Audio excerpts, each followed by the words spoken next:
Welcome to this edition of the Numismatic Theater. This surely is one of the highlights. And don't call me Shirley. I'll try to remember that.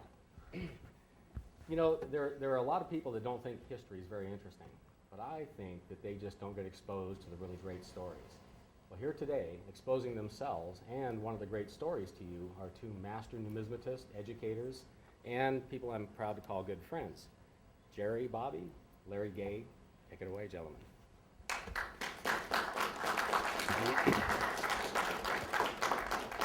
Thank you. I have an exhibit out in the exhibit area, which is the bookend of this talk. And even though they have the same title, it's very important for all of you to go out and take a look at that exhibit. It's in the center of the exhibit area, and I was fortunate enough to win first prize in my division. And that will tell a lot of the basic story of what I'm going to cover here. Good, okay. Lights, cameras, action.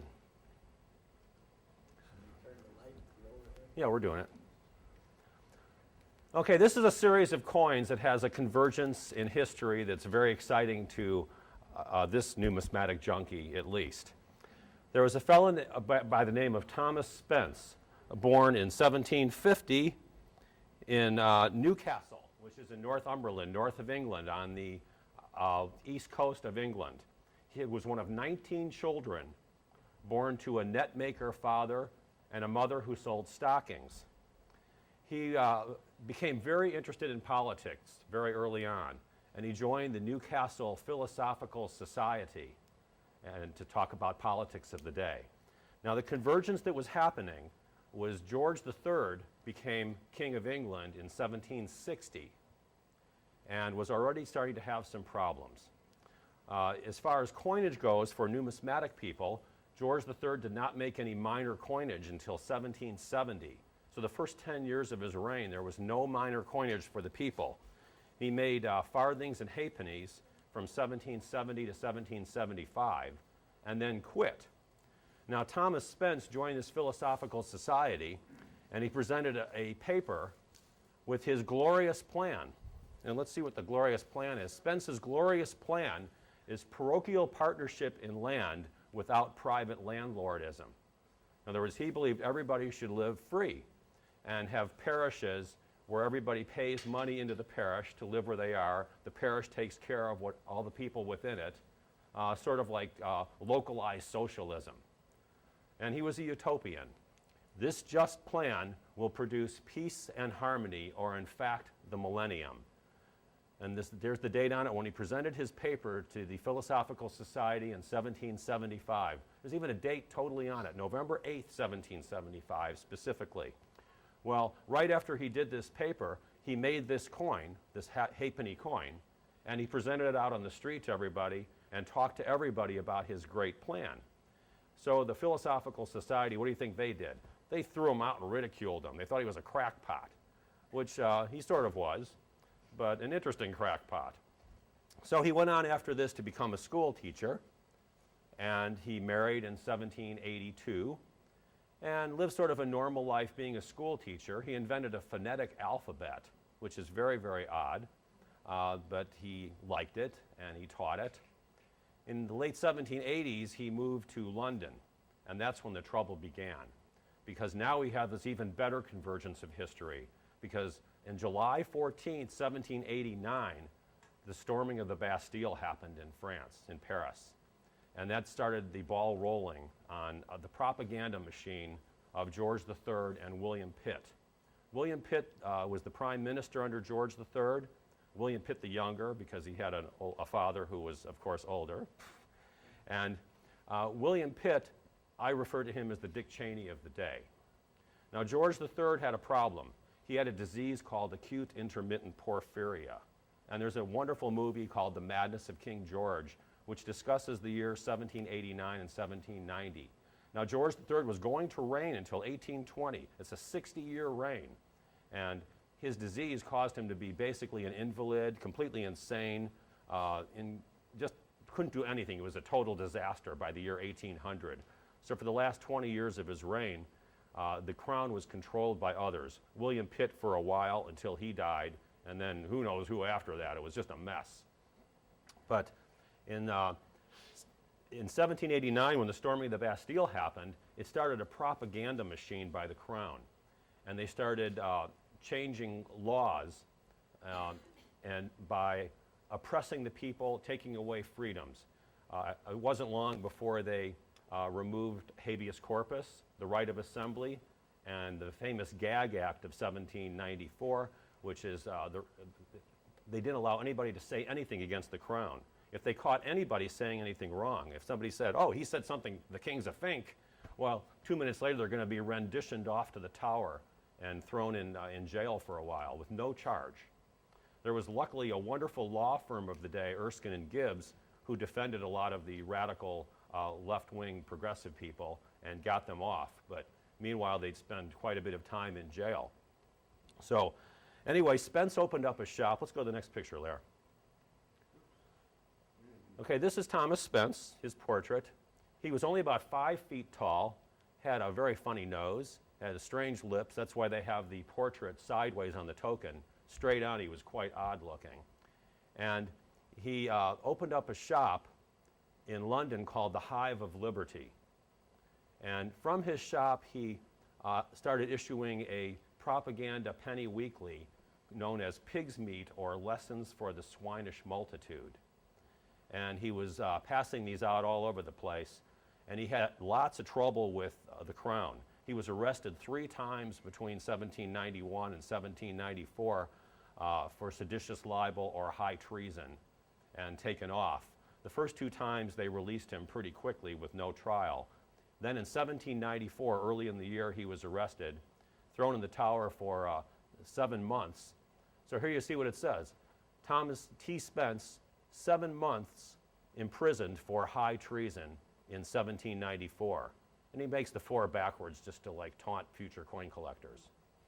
And the die cutter was a fellow by the name of Charles James. And he did most of the work cutting dies for Tom Spence. Wonderful die cutter, nice high relief stuff. So when Spence was finally released in December of 1794, again without trial, he immediately set to motion making propaganda coins to fight the propaganda of the crown. And it wasn't going to work out well for him. Around this time, his wife died, and their son died a couple of years later, so he was going to be all alone by 1797. So let's go to the next picture. It's jumping. Excuse me, folks. Let's see if I can figure this thing out.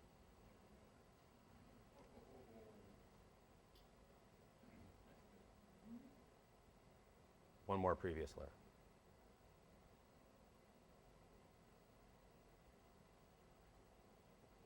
One more previous. How many of these do you have up there, Jerry? 2, but there's one previous to that. Yeah, I looked at 3 of them.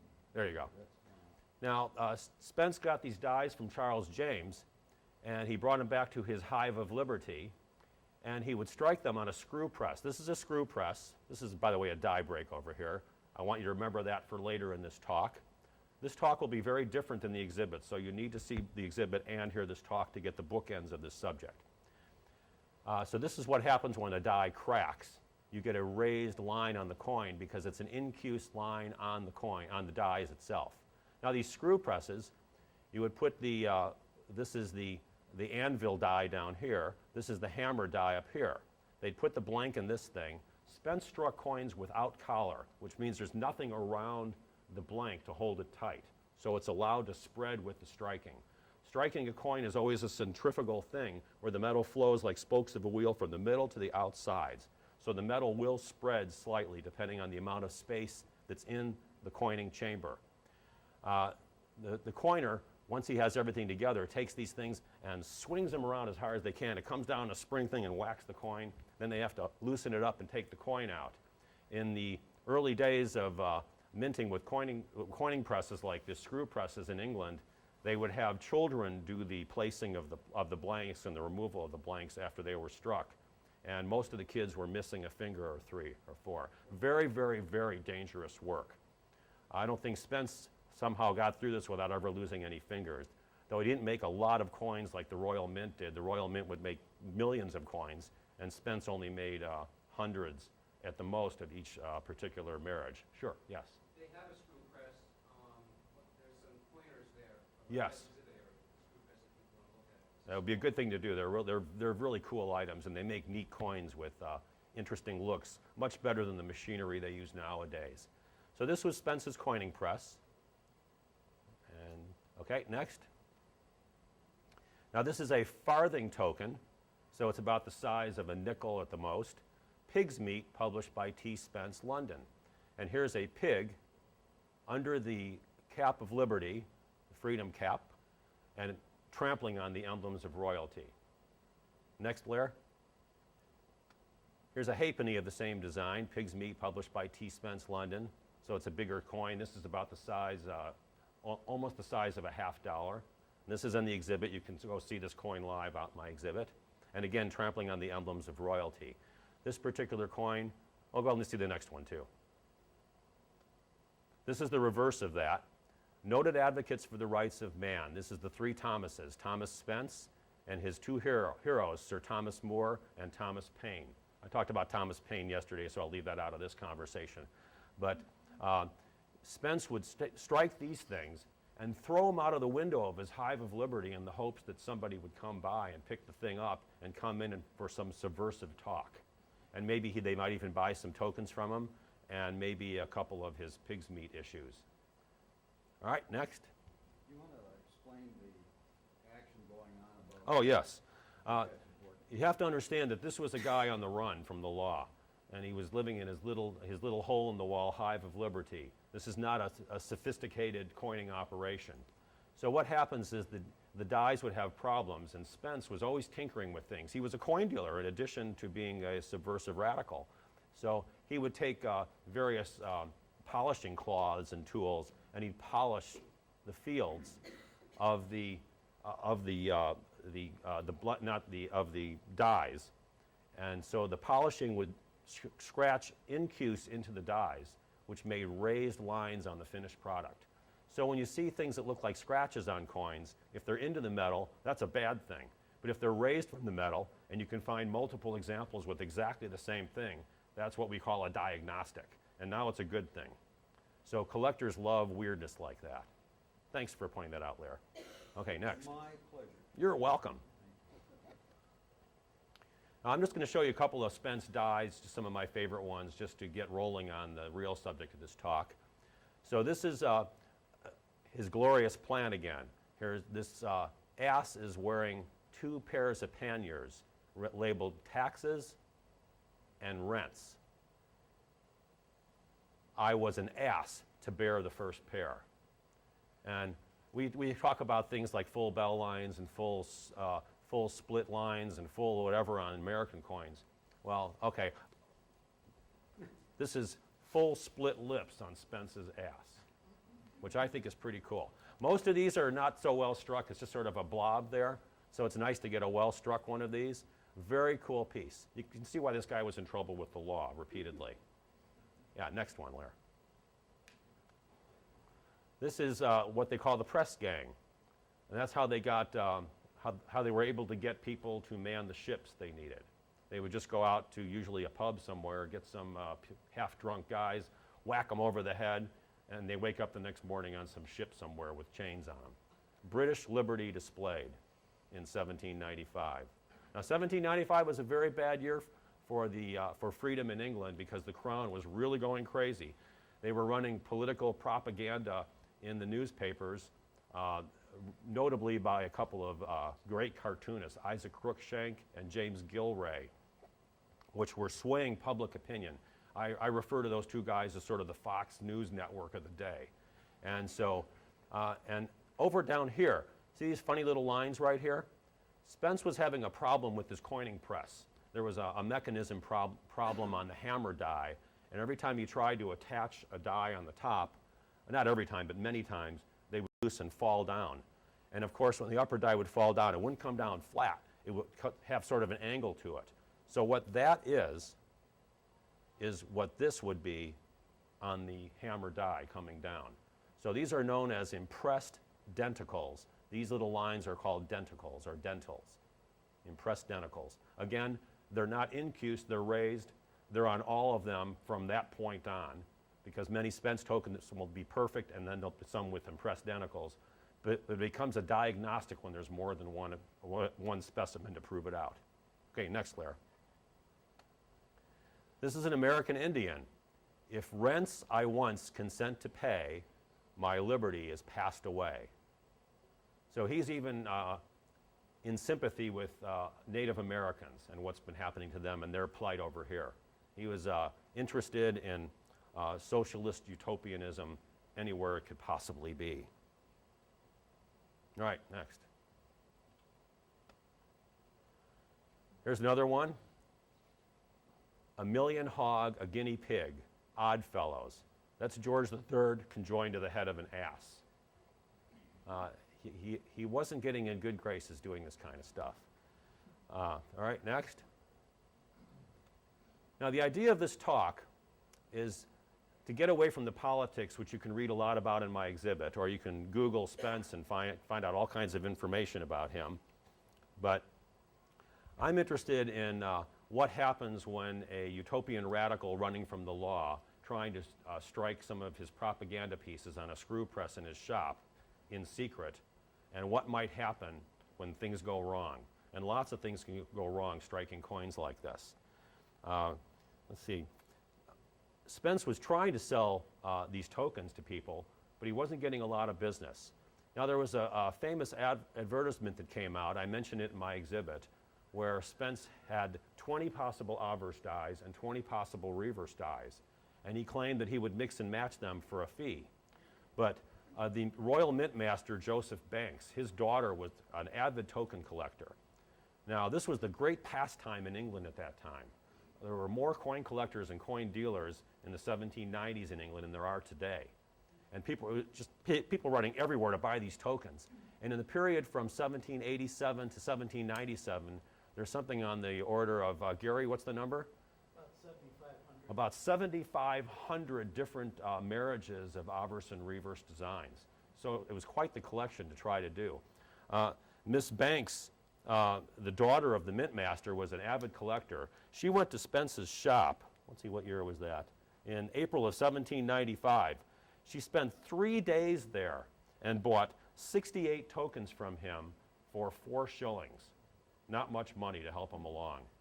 And then she went over to the coin hustler dealer of the day, a fellow by the name of Peter Skidmore, sort of the David Hall of the day, and bought 1 token from him for the same 4 shillings.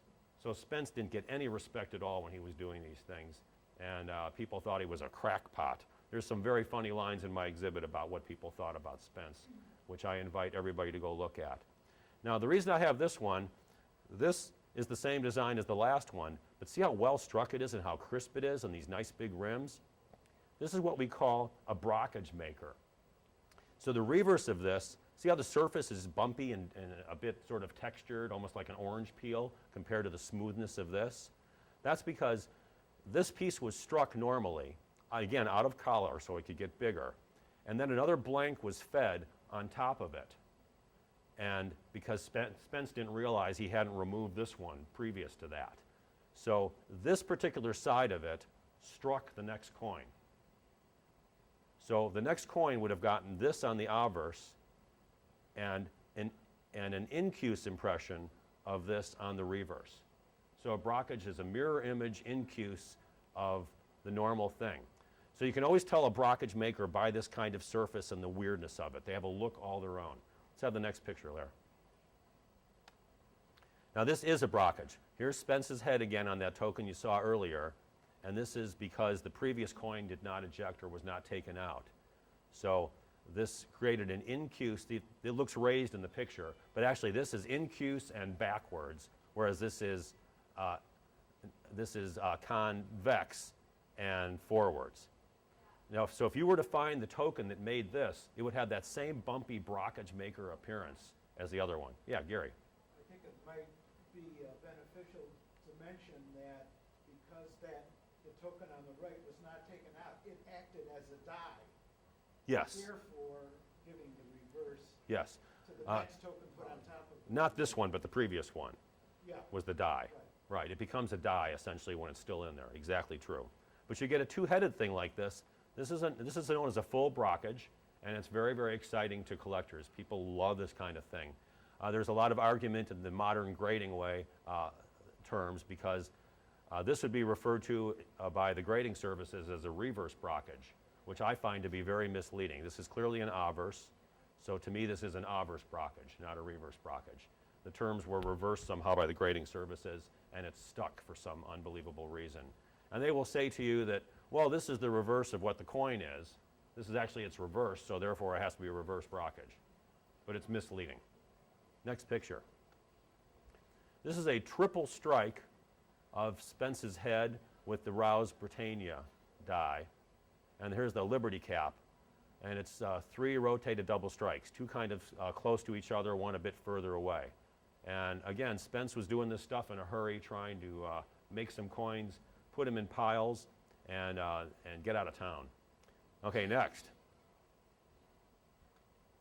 This is another triple strike, but this has 1 flip over as part of it. So there's 2 strikes on one side. You can see Spence here, there's Spence here, and on the back of it, here's Spence's head. So a triple strike with a flip over. Very cool stuff happens when you're in a hurry on a screw press. Yes? These are pure copper. These are all made in the period of 1795, pretty much straight through. By the end of 1795, Spence, when he was released from prison on his high treason charge without trial, he was very sick and very gaunt. He lost a lot of weight, he was quite ill, and he was having a lot of problems, and he wasn't selling any tokens, he wasn't doing any business, nobody would read his stuff. He was very depressed and miserable, and in order to eat, he had to sell all his remaining dies, blanks, and finished coins to, again, that Peter Skidmore hustler fellow, who, let's close that if we could. Yeah. Thanks, Susan. No problem. So, and Peter Skidmore in the ensuing couple of years muled a lot of Spence's dies that he had with other non-related coins and made crazy tokens that make no sense at all. They are not the authentic Spence tokens. There's only so many authentic Spence tokens. Okay, next picture. Spence was also experimenting with bronzed surfaces. This is a sort of powdery substance that could be applied to the planchet before it's struck or coated on it at the time of striking. It gives it sort of a protective shell of a beautiful bronze surface. Matthew Bolton at the Soho manufactory at the same time had absolutely perfected this process. That started in 1789 that he started doing it, and everybody tried to imitate his process because it was so fantastic. Well, Bolton was different because he baked on the surface before he struck them after really polishing the blanks to make them really smooth. Most of the blanks that Spence used were not polished and a bit pockmarked up, and they were not clean items when they were made. Now this is cool as well because it has this crack. Because it was not struck in collar again, it spread out and the metal actually cracked here. A very, very common occurrence on Spence tokens, but it's neat to have that with the bronze surface. This, the reverse design, I talked about this a little bit yesterday, Pandora's breeches. This is the Reverend Priestley's head on the end of a snake, and it's in reference to an attempt to burn down the House of Commons with a pair of breeches filled with combustibles. It was attributed to Priestley, though Priestley had nothing to do with it. In fact, they burned his house down the year before in the famous Birmingham riots, where religious lunatics went all over the city burning down houses of scientists and experts and anybody with any brains. So this was sort of a satirical piece to get that idea across. Next picture. This is a farthing double strike against Spence's head. And you can see the flan cracks when it's out of collar. That's what happens when errors happen and things spread and there's too much pressure. Yeah, next there.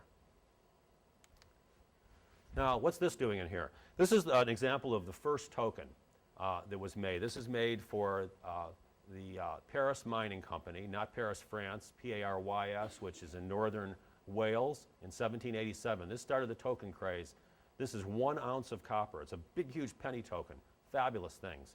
And they used a druid as the motif on the obverse because the druids, Their last stronghold before they were driven to the sea and exterminated by Hadrian was in the Isle of Anglesey, which is in northern Wales. That was their last holdout.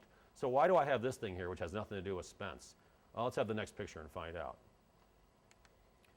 Here's a Spence token with Dan Mendoza on it, struck over one of those Anglesey pennies. You can see parts of the cipher here all around, some of the legend around here.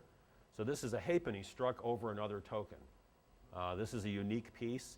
Dan Mendoza was known as the Jew. He was the champion boxer at the time and fought a fantastic, very famous fight that lasted about 60 rounds outside in the rain, bare knuckle. They were not kidding around boxing those days. His most famous fight, both boxers essentially retired after that. His opponent went off to become a pub owner and was quite a good singer, actually. He joined the choir in his local church, and very cool guy. They actually became pretty good friends. Let's see the reverse of this.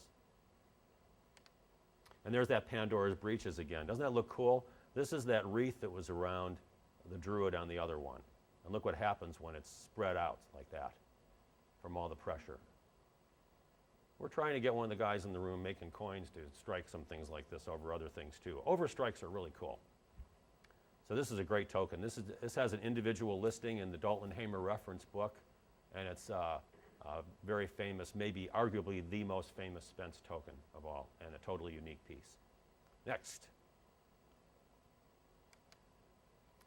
I'm going to show you a little series of a few more brockages. This is a Spence pig's meat farthing, which we saw before.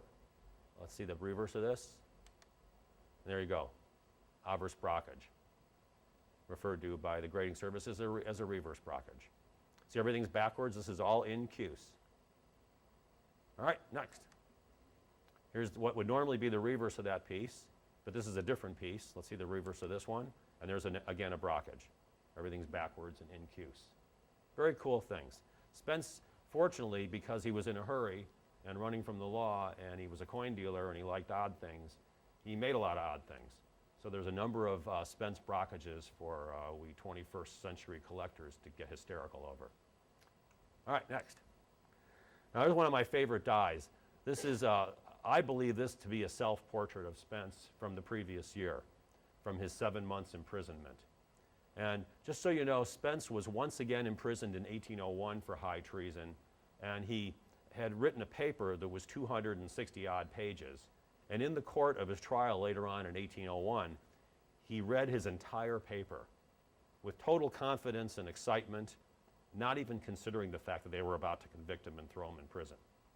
And so in 1801, he went into prison, that time for a whole year. So, but this is one of my favorite dies in the series. This is, I believe this to be Spence. He has a beard. He looks like he was in, what's that movie we saw, Gene? The movie, what's the, looks like our friend in that movie.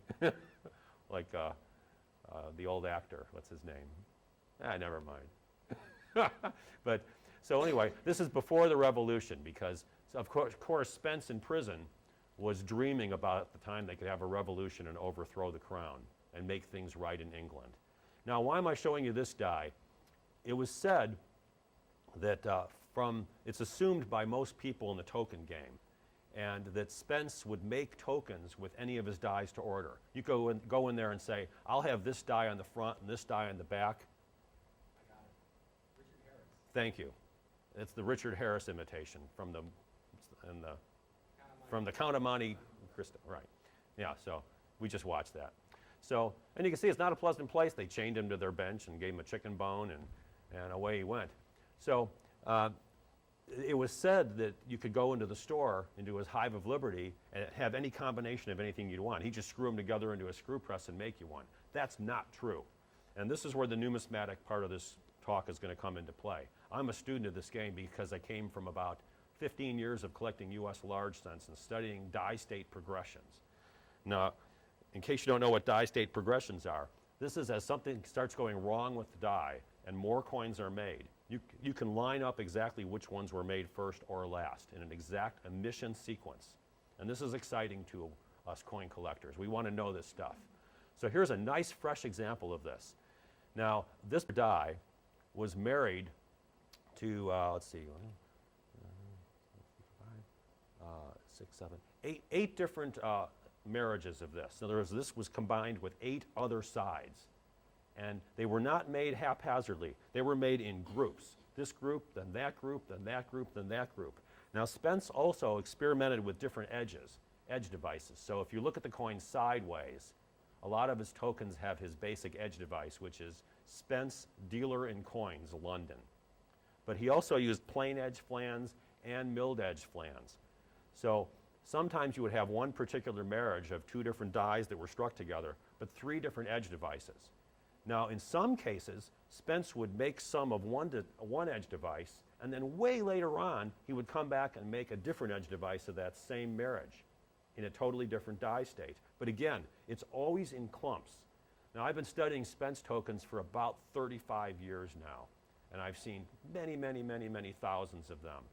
I've handled thousands of them in my business, and I really study the stuff. I have seen no examples, absolutely 0 examples of something that was made haphazardly. They were always in a specific absolute emission sequence order by die or edge device. So I'm going to prove the point, and that's what this talk, the main part of this talk, is not about the history of Spence and his lunacy and all the horrible things that happened to him, but this is about what happened to this die and another die, which are the 2 most spectacular die progressions in the entire Spence series. All right, so this is this die. Let's go on to the next one. This is a Middlesex number 790B. The B is because it has a plain edge and not the Spence X edge. And this is a nice, fresh example of the first appearance of this self-portrait of Spence along with one of his favorite dies. Okay, next. This is Middlesex number 849. For some reason, there was one way out of sequence in the Dalton and Hamer book. They're all the man in jail dies are numbered 849 to 855, with the exception of 790 for some reason. They put one earlier. So here's his Rouse Britannia die. And there's a Liberty cap, which of course has significance in slavery lore. All right, next. And here's his 3 citizens armed, who know their rights and knowing dare maintain. This is number 851 in the series. Notice I went from 849 to 851 because they're listed in the reference book by numbers, but that's not the emission sequence Spence struck. All right, still perfect die. Nothing wrong with it yet. Let's go on. This is number 852. This is a really cool die. This is a cock on the back of a lion. Let tyrants tremble at the crow of liberty. See why this guy had problems. All right, but still we have a perfect die of him in jail. Okay, next. This is a different edge device, a plain edge of the same thing. And this is number 852A. And again, a perfect die, probably struck right after the previous piece. Yes, please. What was the dies made? What kind of metal? Pardon me? What kind of metal was the dies made? It's hard to say. Probably not some sort of cheap steel-like thing because they broke frequently. There's lots of die breaks in this series all through it. You're going to see some cool stuff in a moment. Okay, next. This is number 853. This is a self-portrait of Spence when he spent his childhood, part of his childhood, being a shepherd, thinking of nicer times when the law was not after him. All right, next. This is number 855A. Notice I skipped number 854 and 855 proper. This is a plain edge piece. That's where the A comes into play. And this is Spence in jail thinking about what they might do to him if he doesn't get out of there fast. And of course, the guillotine, Dr. Guillotine's device was highly touted at this point because that was an offshoot of the French Revolution. Many, many thousands of people were guillotined in the place de Resistance and or what is it? The place? Yeah, I forgot the name of it. There. Thank you very much. And they used to have huge crowds show up for the daily guillotines, and thousands of people would show up with drinks and just have a big party. They just loved it. The people loved seeing death. So anyway, it was touted at that point as being a really good device because it was supposed to be very compassionate. Because if they're going to kill you, it's a much better way to go than a lot of other ways, like shoving them upside down in a vat of never mind. More British history. Let's go on to the next one. Now I'm going to take a little break here just to set you up for one of my favorite little parts of this. This is the reverse of Spence's cat farthing. Spence loved cats because he believed cats had a natural freedom that people did not have. And they were free to be their own goofy things without the law going after them. So this is, if lords all mankind are, then they ye rents should char. And this is Pig's Meat, his publication. This is off of a farthing. Okay, next. This is the obverse of it. In society live free like me in 1795. If you could read this, it would say James. And this is his cat farthing. It's the only appearance of this. Actually, there's one other appearance of the cat obverse, which is pretty much unknown, I think. The experts are all in the room here, and nobody's ever seen it. So this particular last reverse and this obverse is a fairly available piece. There's a few of them in my exhibit you can take a look at, too. Okay, next. But there are also lots of misstrikes in these. Like, look at this thing, looks like somebody's whipping the kitty on this one. This is a clash mark from the bottom of this. What's a clash mark? A clash mark is when the dies came together in the press with no coin in between. So it impressed parts of this onto the obverse die. Now, Spence loved tinkering around with his dies. So once he noticed this happening, he made a few of them of this clash mark. And this is all inverted. If you look at these letters, this is all this stuff like a brockage. But it's not a brockage, it's a clash mark. Because a brockage is an individual one-time only thing. And a clash mark happens repeatedly until somebody fixes the dies or polishes them out or throws them away. It's going to happen on multiple specimens. So this is a diagnostic that we've seen before. Next layer. This is a combination halfpenny of what we call the freedom cat. I among slaves enjoy my freedom. And it's combined with a dog. Because a dog will just do anything for you. Much gratitude brings servitude. They'll just do anything for you. The cat's going to just tell you to go shove off. And Spence liked the cat quite a bit. So this is the combination of cat and dog, a really popular piece, Middlesex number 751. Everybody's really hot for these. And it's struck on a wide flan. Gary, this is the piece. It's struck on a wider than normal flan with a milled edge. It's a halfpenny. It's a large size halfpenny because it's struck out of collar on a milled flan, so the denticles are really big. There's actually double denticles on it. It's really pretty cool. Okay, next. Now this is a really sharp one of those freedom cats. This is in my exhibit. You can see it in the trays. And you can see how it's bigger, and it's really exceptionally well struck. The reason this is exceptionally well struck is, see the next one? Here's the reverse of it in this particular marriage. Anybody tell me why that was so well struck? Did we learn anything from earlier in this presentation? This is a brockage maker, exactly. So the reason the cat side was so well brought up is because there was double the pressure in the coining chamber from having two blanks in there at the same time.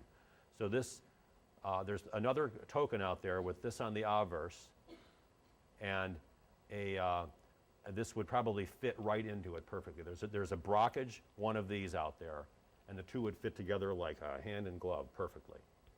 And coin collectors love that. They love getting half of the thing and then 37 years later finding the other half of the thing. And nobody ever appreciates it, but when you get it together, it's incredibly cool to kind of snap them together. They actually fit together really tightly. Yeah? Sure.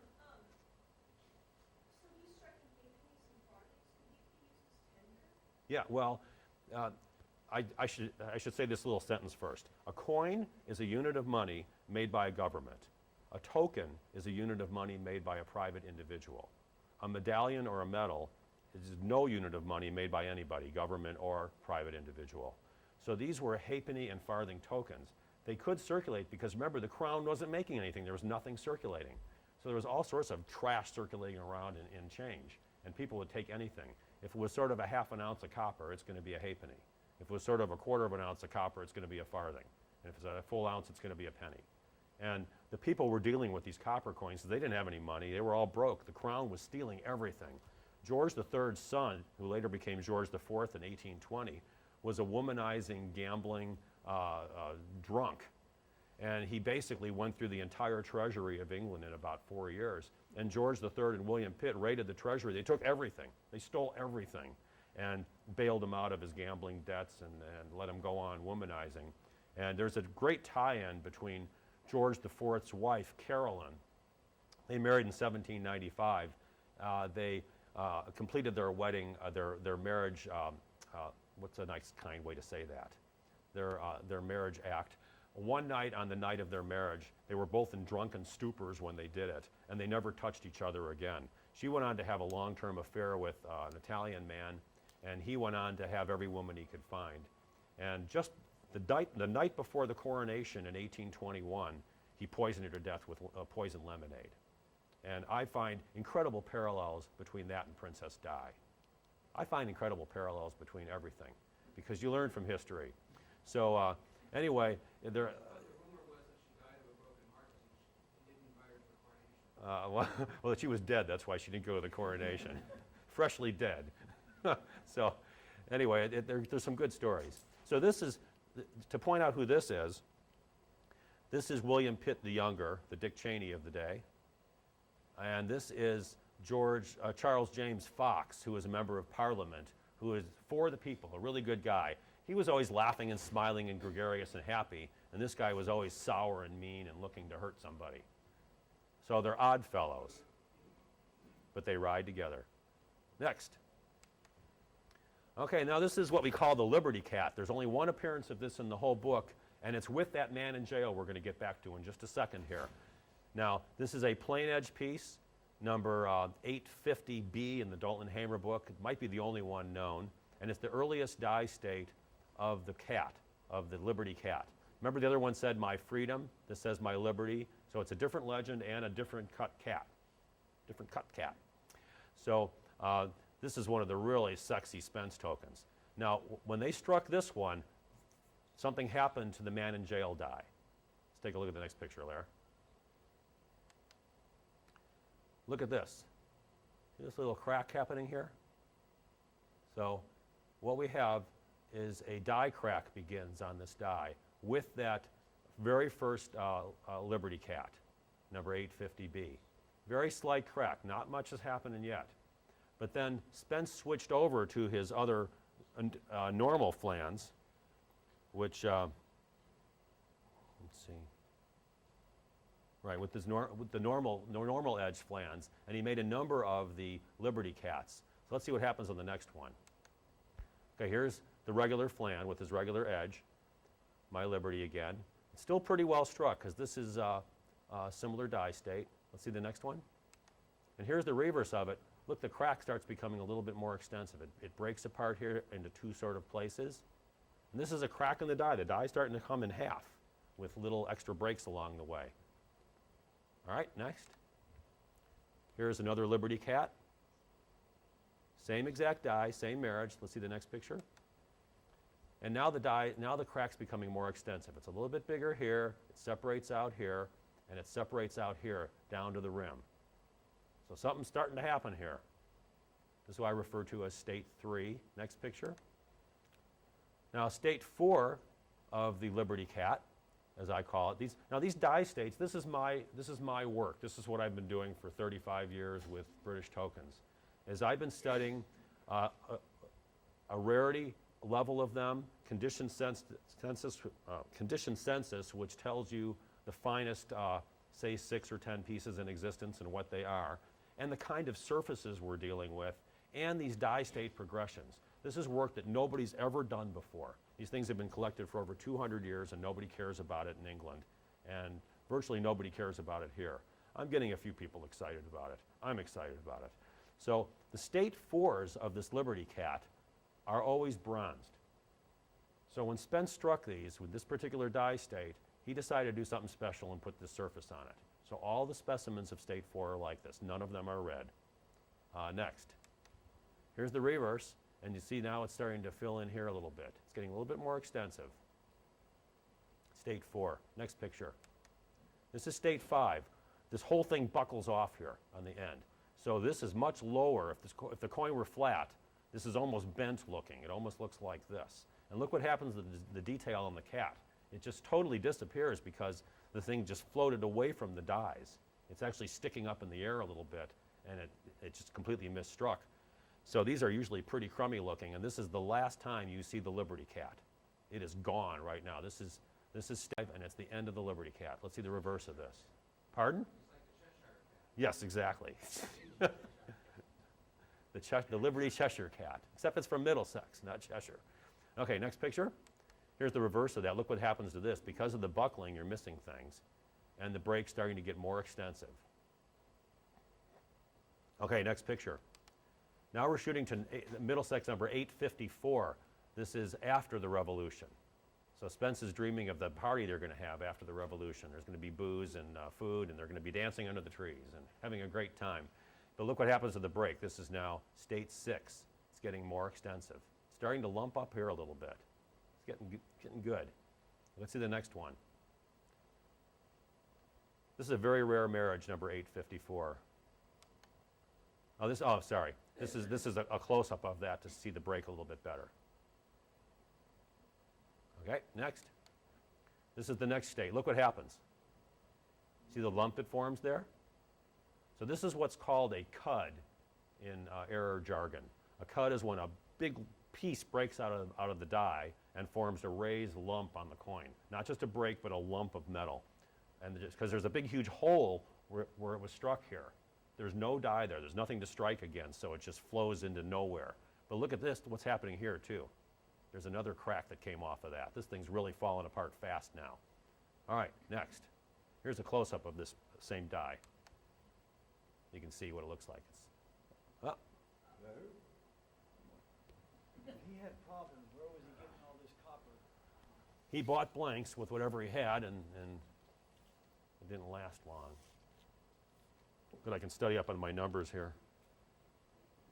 Is the emission sequence for the pieces before the first die crack developed definitely established, or No. is it debatable? No, it's debatable. You can only get emission sequences If you have an emission. if you have something really provable. And with these die states, I like to have something absolutely provable. In American large sense, they've stopped doing die states, and they start saying early die state, middle die state, and late die state. Well, that's great, but it's avoiding a lot of work, and it's avoiding finding out emission sequences. And in this particular game, when there's multiple dies with something, you really want to know exactly when everything was made and pin it down as much as possible. That's the fun study of this. Any more questions while we're doing this? Uh-oh. What about the significance of Spence being able to somehow surreptitiously show the king the full split lips on his red ass? It's not a red one, remember?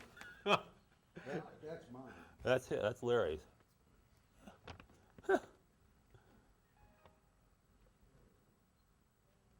Voila. Oh, great. Back in the game again. Okay. So this is that die. This is state 7, as I number it. Is that opposite the top of the tree, or what is that what's on the other side? Yes, I think these are coin alignment, if I remember right. There's generally tokens are all made in metal alignment or coin alignment. They use both things. Very seldom is it just a random rotation, and there's lots of each one. So everybody understand what metal and coin alignment is? Metal alignment is both dies going the same way. Coin alignment's opposite, like American coins. And they say metal alignment because most metals are struck in the same alignment, whereas most coins are struck oppositely. These being tokens, anything goes. All right, next picture. Now here we go to, you're going to say, well, we saw this one before, it didn't have a die break. Well, this is the one, this is different because the one before had a plain edge. This one has a milled edge. If you're looking at it sideways, it has reading, just like a quarter might have or a $half. So Spence went back to make more with this particular edge. This is number 855 proper as opposed to 855A. And now the break is getting more extensive. This is my state 8. So the break's bigger. It starts to buckle out here a little bit. Let's see the next one. Here's a close-up of that. Pretty sexy die break. Next. This is state 9. Now the bucklings happen even better. Same die, same marriage, different die state. So you can collect you can collect this marriage and have multiple die states. You could have the 855A with the perfect die and the 855 proper with state 8, 9, and 10. Okay, next. Here's a close-up of that to show you the raised, how this is raising up. Next. And here's what I refer to as, to my eyes at least, terminal state 10. This is the latest die state I've seen. This is the highest buckling, the biggest break, the most action happening on it. So the big question at this point, because we have a pretty solid emission sequence all the way through, we know where everything happened. The one thing we don't know is what's the last one. And that's what collectors are eternally searching for, is the last thing that happens of whatever it is. Now, there's one other die listed in Dalton and Hamer, number 856, which has this man in jail die with something else, and it's totally unknown. So it is possible that that particular marriage exists by one specimen somewhere, and that could be the terminal piece. I don't know that. So I will say to the room, if you come up with a 856 terminal die state, you can really hang me on the price on that one. Okay, let's get on the next one. I'm going to show you, there's a close-up of state 10 terminal. All right, next. Now this is the other cool die breaks series, the Village in Ruins. This is one only master grasps the whole domain, and it's a village in ruins, along with his Britannia Avars die. Now this die is the most famous breaking die of the whole series, and everybody collects these. There's been a lot of argument about what states of these exist, so I think I've got it down pretty well. This is number 744. These are listed in Dalton and Hamer between 744 and 749. So there are 6 different marriages of this Village in Ruins die with 6 other sides of Spence's. Let's see what happens to this die as it goes along. Okay, this is number 747A. There are no 747 propers known. So this is a plain edge piece. There's none with Spence's inscribed edge. Still perfect die, nothing wrong with it. And this is that Tyrant's Trouble for the Crow of Liberty die. Next. Now we have him with his shepherd. He's back in the hills again, being happy. And this is number 749. This is what I refer to as state 2. State 1 is the perfect die, the 2 previous pieces. State 2, because there starts to happen a little bit of action right here. Something's happening here. Can't quite see it. If we could blow it up or have more pixels, maybe you could see it, but there's a little bit of a crack going in here, very small. Okay, next. Another 749. See what happens to the crack? It goes through here. That's the one you didn't see before, but it also joins a crack like this. So this is what I refer to as my state 3. Same marriage, different die state. Next. It's like we have something on the camera here. So here's the same thing. Well, look at this. Now the crack happened, but it starts to break totally off the die. It starts to just go away. But you can still read the letters under that. Does anybody know what that's called? Thank you. We have an expert in the room. A retained cud. A cud is when the lump is there and you can't read anything. When you can read something through it, it hasn't quite broken off. It's just bending off. It's not gone yet. My state 4. Next picture. Here's state 5. It just broke off. Now, retained cuds are exceptionally rare because usually it's a very transitional kind of thing. Maybe one known like that. That might be the only one of those state 4 retained cuds. Okay, so this is state 5. Now this is pretty cool. This is another state 5. It's exactly the same die state. Spence switched to his gallant garb of Scotland die. But as soon as he switched, look what happened. What's this called again? No. We get our... Yeah, drop. What's that called? Impressed denticles. Right. There's a lot of those in the U.S. large sense series as well. It's a common phrase. So this is really interesting because as soon as he struck one piece, and the emission sequence is absolutely pure here because this is exactly the same die state as the previous. I have 2 more minutes. 2 more minutes, okay? And so what Spence did is he made this one, notice this, and then polished the heck out of the die to get the next piece, which is Here it is. So that now the impressed denticles are gone, and there's actually proof surface to this, and this is a bronzed piece besides that. And new cracks are starting. There's actually a new thing here and something happening down here. Next. Here's the next one in the sequence. This is my state 7. Again, you can't quite see it in the picture, but there's something happening down here starting to happen. This is an unbronzed gallant garb of Scotland. This is number 748. Now we're going to go to 745. This is number 748.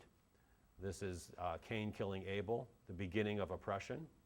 And here the dye is starting to break out more. Again, you can't quite see it, but there's a crack happening down here. Next year I'll take blow-up pictures of these. Okay, next. Here it is again. Look how the crack, can you go back on the last one, Larry? One more time, just for a sec. See how,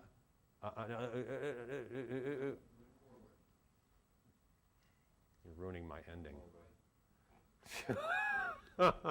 Sorry, I asked.